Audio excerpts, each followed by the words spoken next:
Greg calling in from Pennsylvania. Greg, you are live on Truth Wanted. What's going on? Not too much. Just sitting in my car, trying not to be too loud for the family. I hear you. Yeah. So are they worried about, or do they not like the kind of things you're about to tell me about? Is that what's going on? Well, trust me, I'm about to spill the beans on AI. No, I'm joking. Oh, shoot. AI facts coming in live into my ear holes. That's crazy. Greg, what do you want to talk to us about today? I honestly just want to talk about some of because I'd like to talk about naturally how I found religion, right? Mm-hmm. And kind of just like the logical ends that got me there. And I would just kind of like to hear what you guys think on these. Like, this isn't like I know a lot of people like to jump the gun and try to evangelize everybody. This isn't really me trying to evangelize. So far as so much as just stuff I've kind of thought about, and I would just like to hear what you guys think. Okay. Yeah, we appreciate that. Yeah, please tell us about your journey there. What you got? Okay. Yeah. Well, I mean, as far as testimonial, I don't really want to get into all that shabam. Everybody's got their own testimony, and sometimes I even look at other testimonies, and I know, who am I to say this, but I kind of think damn, dude, you got a direct phone call with God or something, you know what I mean? Yeah. But I kind of found it almost with history, you know what I mean? I've studied a lot of Western history predominantly, and I just kind of found myself in multiple thought loops that really just kind of comfortably found me in my belief in which is Catholicism. But I'm not really here to argue why Catholicism is right. I'm just kind of here to talk about why I think naturally there's solid logical, linear logical thinking to point to at least an evidence of a God, Okay. Yeah. I mean, you're free to discuss with us whatever you are comfortable with talking about us. I mean, if you wanted to try to convince us Catholicism was true, I mean, that's fine too. We're not opposed. You wouldn't be the first. But if you're just interested in telling us what concluded you to your God belief, I guess you mentioned the study of Western history led you to that conclusion. I guess I am kind of curious about that. Mm-hmm. Yeah. So I guess that we can talk about that a little bit. But I also do have some just, basic questions of belief in evolution and stuff like that with you guys. Oh, if you want to ask us stuff, yeah, definitely ask us stuff. Don't let me catch you off script. If you had something prepared, please, by all means. Mm-hmm. Yeah. How about this? I'll do a little explanation as to the 1500s and Western history thing. I just kind of comfortably found myself studying. I'm a big fan of studying the French Revolution, right? Okay. Mainly because I just think it's really interesting how humans are so ideologically, passionate that they're willing to die for ideals. And, that's I think that's just kind of an interesting theory to talk about because the French Revolution and all that, it was very much a battle of kind of the old Western world fighting with what is now kind of the new Western world. You know what I mean? You had the old establishment of what tended to be military, almost kind of dictatorship, monarchy style. You had the two constants, which I would say is usually the military and the church, battling with, the new kind of future steamrolled kind of a lot by economic, economic prowess. So a lot of economic ideas such as the beginning of socialism, Marxism and all that. And I just kind of seeing the clash of these two philosophies, clash at a time. I a lot in the Spanish Civil War as well. I think that's an interesting under-talked about war. And that's what led me to believe in Catholicism especially, is I just think the linear pathways of thinking for all the mistakes that are there comfortably found me it was constantly me thinking oh, that's ridiculous. How could they think that, right? On a lot of teachings. And eventually after a while, I was I went to priests about it and I talked to them and kind of expecting a salesman approach. But, I kind of found myself thinking okay, that makes sense. What about this one? And that makes sense. What about this one? So after kind of doing that so much, I start to think I'm listening to you, Greg. I'm sorry. I don't mean to interrupt. I'm asking a question not to argue. I'm literally just asking for information because I'm a little confused because I heard you talk about the French Revolution and, the new secularist ideas, right? Marxism in economics, etc. A lot of new stuff happening, combating with the old ways, and that led you to the truth of Catholicism. I'm just struggling to see the through line with that. Yeah. So, kind of just touch on the revolutionary. Sorry, I'm also eating Girl Scout cookies as well. Damn, you didn't send any to us. Shame. Anyway, continue. Yeah, to touch on that. So, while studying the French Revolution, right? Yeah. I often would like to compare the two sides very much. And the church was a very big proponent of what would be the monarchy at the time. Yes. Right? That's true. One of the commonly attacked institutions of France at that time was the church. So the church was a massive belligerent in this battle. You know what I mean? This battle between all sorts. To even call it to be a battle between two ideologies would just be way too much of an overstatement. You know what I mean? This was a clash of so many different ideas, but I think the church, looking at the church and how they kind of structured their society prior, which is not to say everything was good and dandy, you know, obviously you shouldn't have reasons to be holding people in poverty and everything like that. That just kind of put me on the road of questioning the church. So to say that the French Revolution in the 1500s led me to the truth of Christianity, that's absolutely not necessarily true. Like, it kind of led me to see a sort of overlap in belief in terms of just political belief. Does that make sense? I'm sorry. I'm still kind of having trouble. Like your last statement there, you saw an overlap in belief. Like I think that's what I'm really interested in, because I agree with you. The French Revolution is a very interesting topic, and particularly for Catholics, right? Because it's the loss of Catholic hegemony in the West, right? Like I think that's why Catholics in particular are interested in that topic. I think that makes sense. But and you say that you've struggled with Christianity, or you've deconstructed some ideas about the church and its role and stuff through studying that, and I think that's interesting. But then you kind of end that with, okay, but there's some overlap with the beliefs. Okay, but what? How did that get you to Catholicism? Like convincing you that Catholicism is true? I still don't see that through line. You see what I'm getting there? Yeah. So yes. And what I mean to say by that is it didn't convince me. The war itself and the people that played a role in that war, I guess. The war itself and like the conflict didn't lead me to Catholicism.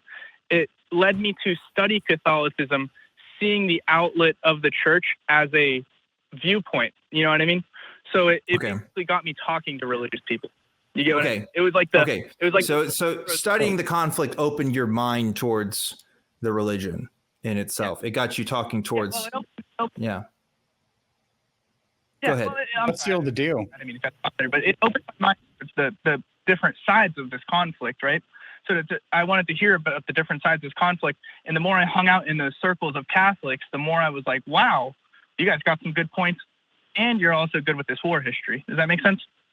Yeah. Okay. That part makes sense. I guess we're kind of burying the lead here, because like you wanted to talk about your journey, and you told us about your journey, and I totally appreciate that.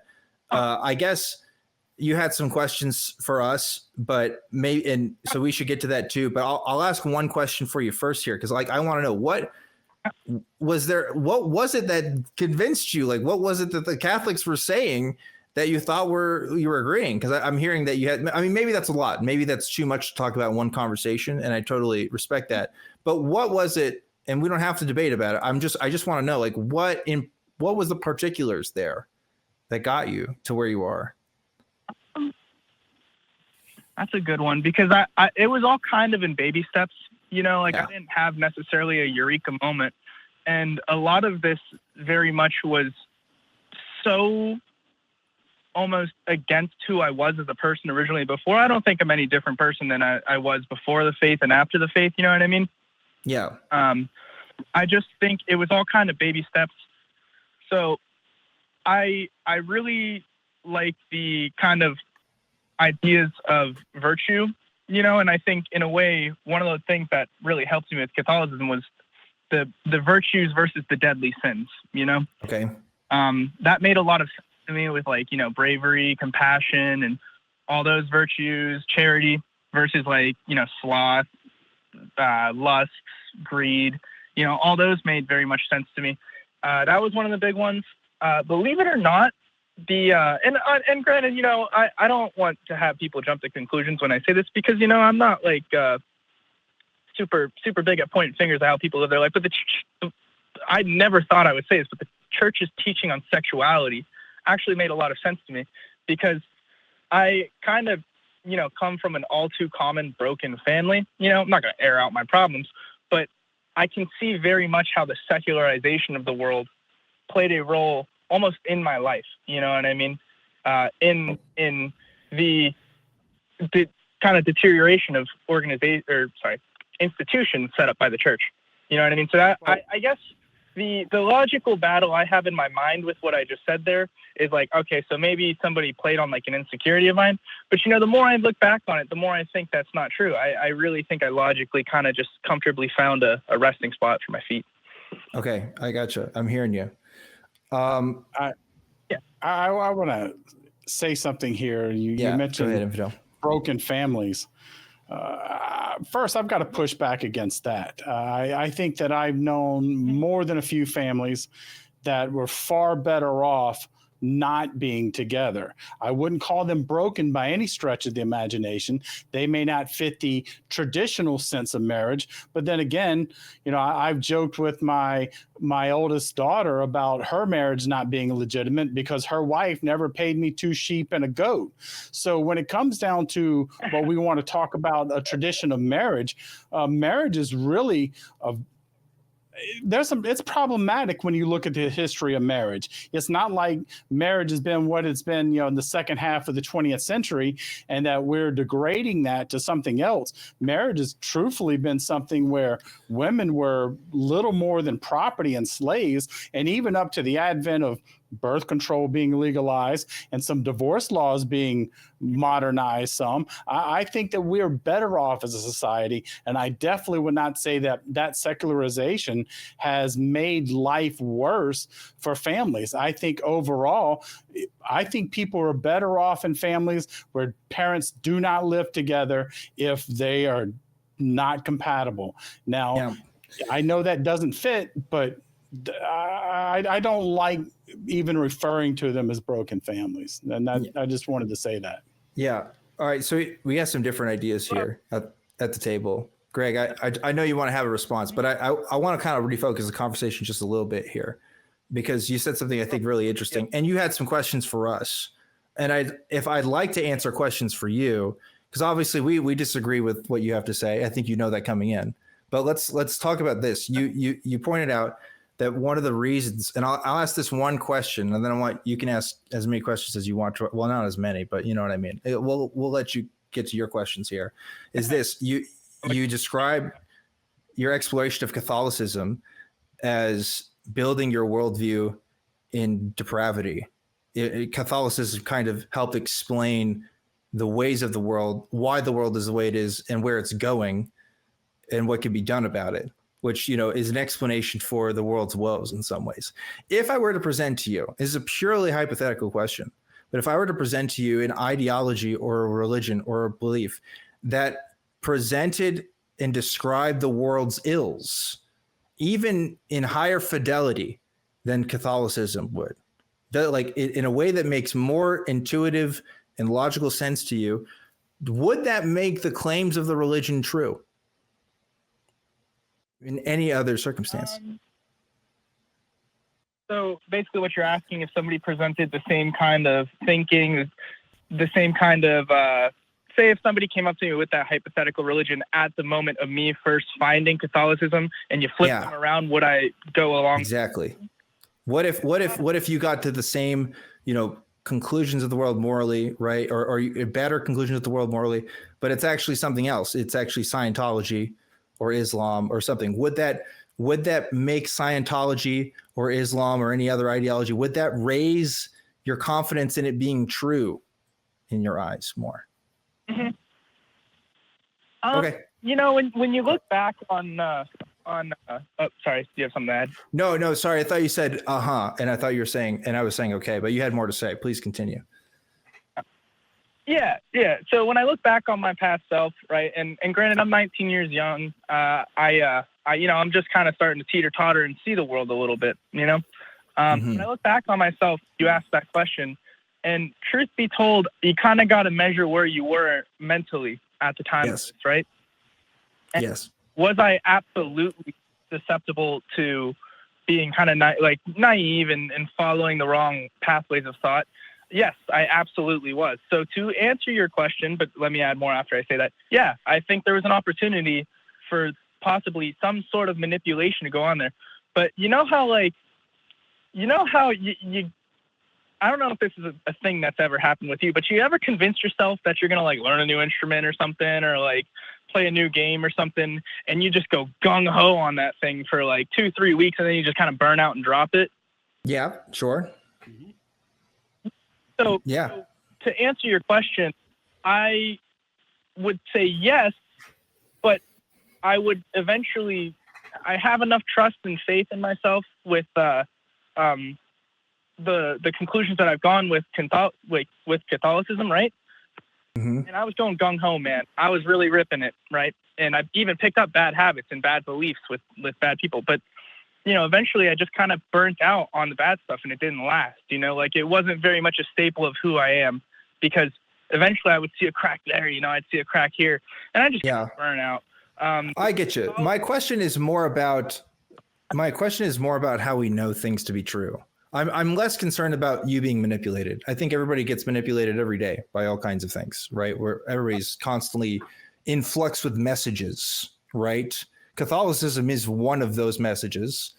Islam is one of those messages. Evangelical Christianity is one of those messages. There's a lot of messages in the world. So I think we, as the skeptic community, we're curious about how we can figure out which messages are true and which messages are false. There's a lot of different ideas about that.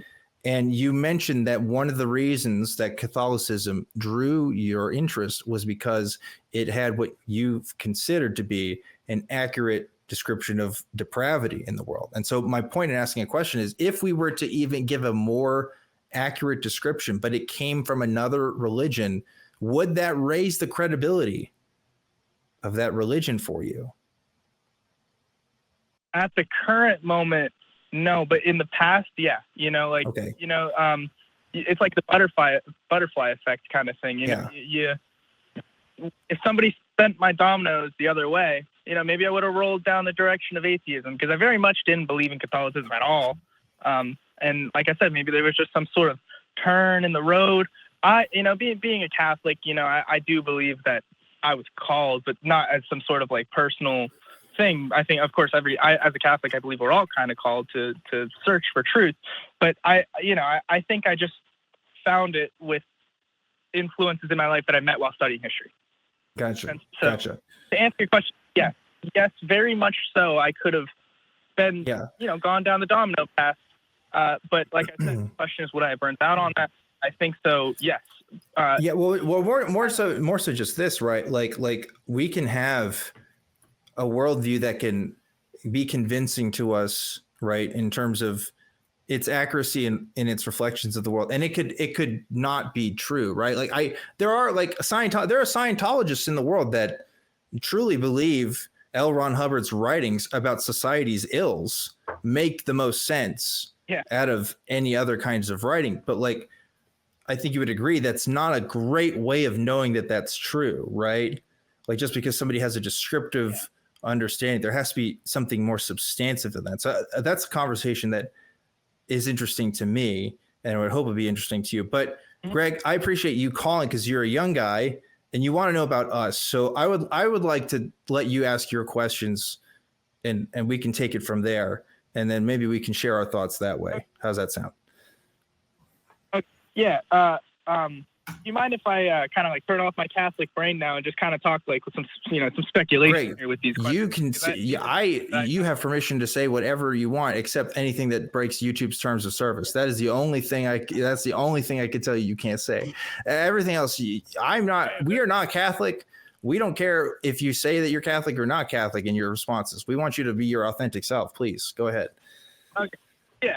Yeah. So my first question for you, because this is like a little A and then B question. Do you believe in evolution? Yes.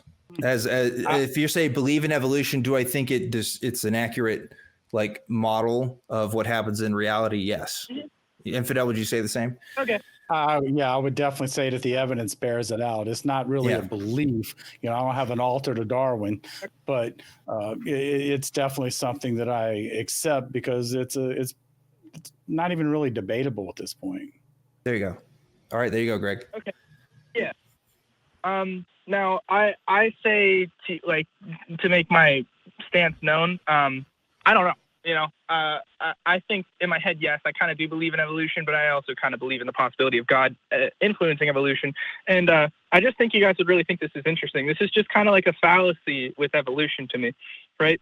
So would you guys agree that evolution is primarily about the survival of the fittest and healthiest species, the ones that are the strongest, get the food, and reproduce the most?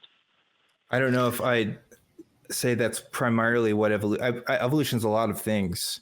Evolution is a study of genetics. It's a study of cross cultures. Sometimes it's a study of plate tectonics. Sometimes evolution can encompass a large range of scientific fields in its understanding of how beings come to be the way that they are. It's pretty broad. I would also. Oh, sorry, Dan. No, go ahead, Infidel. I would also say that to say it's the strongest or the smartest, those are oversimplifications too, because it's not always a matter of brute strength or capability. When you look at us as humans, we fall relatively mediocre in most categories, with the exclusion of our brains. We fall middle of the road or lower half of the pack. So I think that when it comes down to evolution, you're talking about something that's far more complicated than whatever creature's biggest, baddest, and can kick everybody's ass. Yeah. Sorry, Greg. We're gonna have long answers because we get asked this kind of stuff quite a bit. So just be prepared for that. Anyway, go ahead. Yeah, no, I appreciate you guys having long answers because it means you thought about it. I will say this, though, for humans being pretty mediocre, I'm hard-pressed to find a dog with a higher COD KD than me. So at least one thing. I'm hard-pressed to find a human that can sniff out drugs the way a dog can, though. I mean, we can talk about comparisons all day. No. But that's right. That's the thing. But see, Greg, I point this out because that's what evolution is. Evolution is not survival of the strongest. It is the survival of the organism that can exist the best in its environment, right? This is a really hard subtlety that a lot of people don't grasp because they hear about evolution from a non-scientific background and they say, oh, it's all about whoever is the biggest and the strongest, and they think of like the Columbine shooters who had the t-shirts and stuff that were saying that, right? That's sort of like a pop science idea of what it is. It's not really what it talks about. It's always been about context in an environment, what you survive best in. Sometimes that means brains, sometimes that means bronze. It really does depend. That's a fantastic point that I've never heard of. So I hope to look forward, look into that more myself when I get bored. But to get into the evolutionary question, right? Because I don't want to go too far down the path. Sure. Because this is just more so of I want to hear what you guys think rather than arguing evolution. I just thought about this, right? So generally speaking, I think one of the most fascinating components that kind of almost makes the evolution theory kind of blurry in my eyes is the idea of human compassion, because it's incredible the capability humans have to be compassionate. I don't see in any other animal species how the sick, the weak, all these, I hate to say this, but what could be a burden to a species, that sounds terrible, but we got to talk about nature and how unforgiving the world is. We see incredible compassion displayed by people prolonging the lives of what to another species would have just died. And a lot of the times when we have this compassion towards people of our group, our tribe, whatever, it's also often to the detriment of that group. So I just want to hear what you guys think, because I think it blows my mind. That's so fascinating. If we were to demonstrate to you, Greg, that we can show examples of animals being quote unquote compassionate to each other, would that change your opinion in the likelihood of evolution being true? I don't know the answer to that question. Okay. But I would absolutely to hear that, because it's as you guys have said, it's hard to answer these things in very short, I got you. one-word sentences in the spur of my car. But That's I would fair. absolutely like to hear about these stories. Well, compassion is kind of not a super scientific word, but if we're talking about other kinds of words like pair bonding groups, or family structures within animal species, that absolutely does exist, right? There's absolutely organizations of organisms that go beyond just the self, right? And yeah, a lot of times it's parent to child. Sometimes it's not that, but a lot of times it is that. That's still showing compassion on one level. And also happens in organized communities as well. I think that there is lots of evidence in mammals in particular of this behavior happening. It may, at the end of the day, be a bit more brutish than what we might consider as compassion.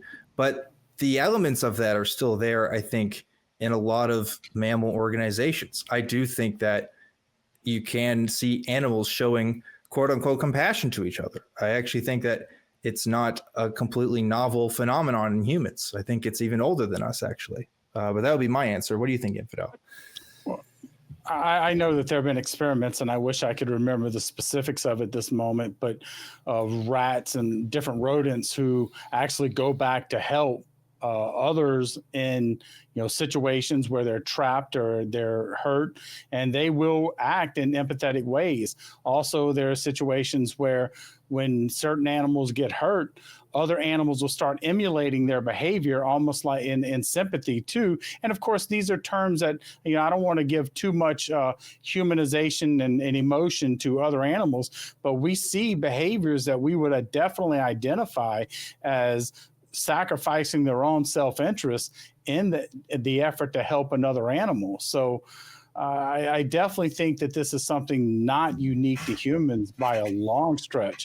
And of course, anybody with pets, you see that they will definitely act beyond their self-interest, oftentimes for the well-being or their perception of well-being for their owner, and that's not even the same species. So I think that we definitely sell animals short when we just dismiss them of being these just dumb brutes, and we're the ones that have compassion and we're the ones that have all these things. No, we have it best the way we understand it, but that doesn't mean that they don't have them at all. Yeah, and I absolutely would agree with what you're saying. I just, I guess more so as an opinion piece, I just think the levels of compassion are just incredible, because with oftentimes, like the very tribalism of the world and like the tribalism of nature, you know what I mean? A lot of that is at a level of, at the highest, I imagine some kind of species or so. Actually, I take that back. But, it's incredible how we can show compassion to all living creatures and all animals and all groups of people. And it just blows my mind, because evolutionarily that would only hurt us, like us showing compassion toward random rhino. That's great. World. Greg, I think you just gave the game away, right? We are the dominant species because we show compassion, right? I mean, that's an argument that's been made by smarter people than me. But I mean, have you ever thought about the fact that maybe we're the species that developed nukes because we're also the species that's willing to change our neighbors' kids' diapers? Like our ability to show compassion to each other has plenty of evolutionary advantages if we're talking about it on a tribal level, right? I think that there is benefit to it, and the fact that we as humans have been able to discover that have also exploited that. Okay, but wouldn't you argue that I don't want to say argue, but wouldn't you also kind of think that evolution would actively seek to kind of destroy itself? Because if you allow, that's why we have wars. Well, First, but sorry, Greg, I'm interrupting you. But yeah, infidel. Evolution doesn't seek to do anything. So just the mere thought of presuming that evolution is something that has this goal in mind, that is trying to seek or achieve some greater aim or some, who's the pinnacle of success. That's not what evolution is. Evolution is a series of mechanisms. And even there, I'm really oversimplifying things. But there is no goal to evolution. There is no purpose even to evolution. Evolution is just what we describe as the mechanisms and our understanding of how things actually happen. There is no greater purpose for evolution. Okay. Yeah. Gosh, Greg, your thoughts? Makes a lot of sense. I just thought of something, but I completely lost it. I actually appreciate that answer. That makes a lot of sense. It doesn't quite click with me 100% just yet, because, I don't, it's one of those things where we will never know truly 100%. And, I imagine you guys are like me. Whenever you don't know something like 100%, it kind of irks with you a little bit because you have that urge to chase it. I mean, look at the name of your guys. Can I ask you this, Greg? What do you mean we won't know this 100%? We won't know with 100% certainty that evolution is a thing? Because I definitely believe it's a thing. Evolution, I don't have doubts that evolution is a thing. Right? Well, not at all. And this is where the thing where you kind of see a roots differentiate here, because do I think evolution is a potential? Yes.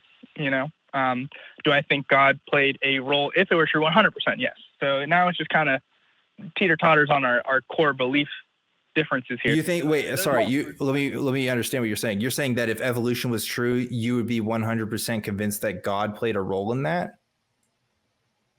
I don't know about that. And I'm going to be honest, I've never thought of that before. Okay. So I should probably be careful as to what I say 100% here, especially because I haven't quite thought about these.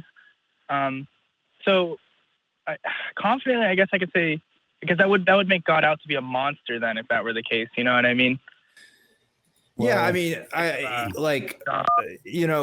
there is an argument for, well, one, I mean, evolution kind of is contrary to a God that designs and moves all things, right? So there's some theological differences you have to make there. Although Kelly in the chat here is pointing this out, and I was thinking this earlier, the Catholic Church actually doesn't deny evolution. I don't know if you're aware of this, but there's no official doctrine that says evolution isn't real whatsoever. In fact, there's many Catholics that are in support of evolution, have studied evolution.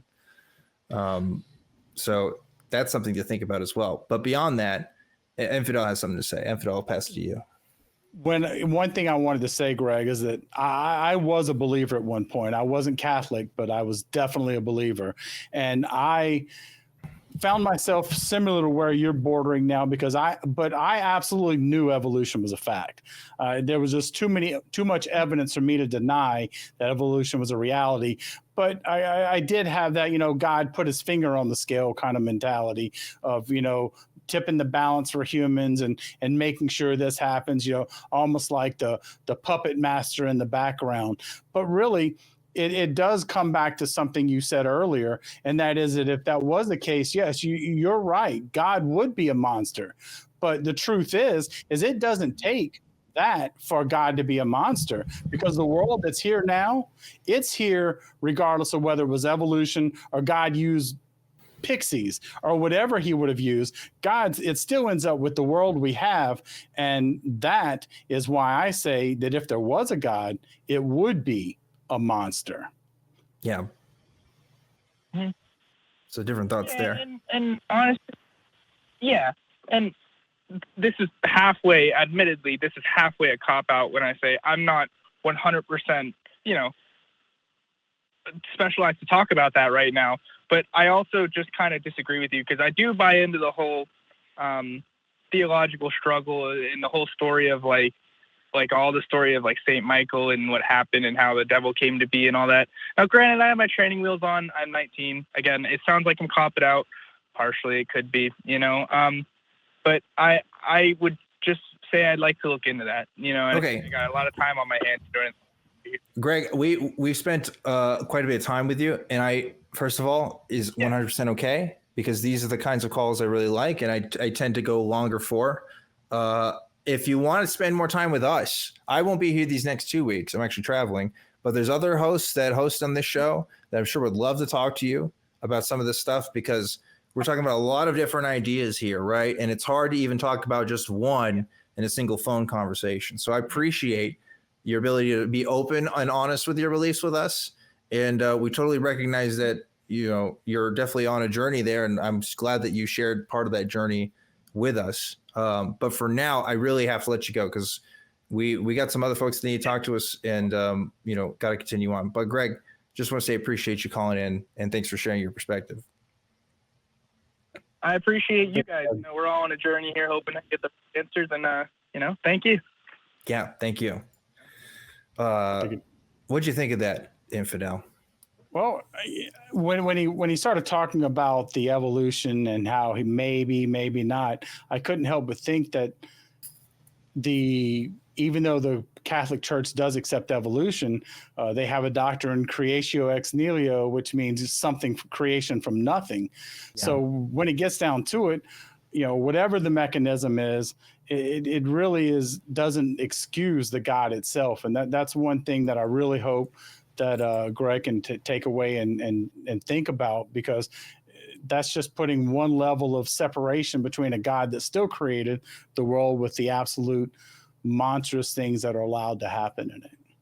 Yeah. I think when I hear a conversation like this, and, sorry, Infidel, I kind of take over a little bit on this, because you got to understand, I was 19 years old when I first talked to a guy called Anthony Magnabosco, and had a really deep deconstruction of my beliefs. And I know I wasn't ready for a lot of the heavy hitting atheist stuff. It's just it's not conducive to people's where they're at in their particular point in life. And the fact that Greg is willing to talk to us, even though he has very different beliefs from us, and quite actively, I think, are harmful. I'm not going to excuse what he believes on some of the stuff when he talks about sexuality and things like that, right? But there is a metamorphosis happening here too.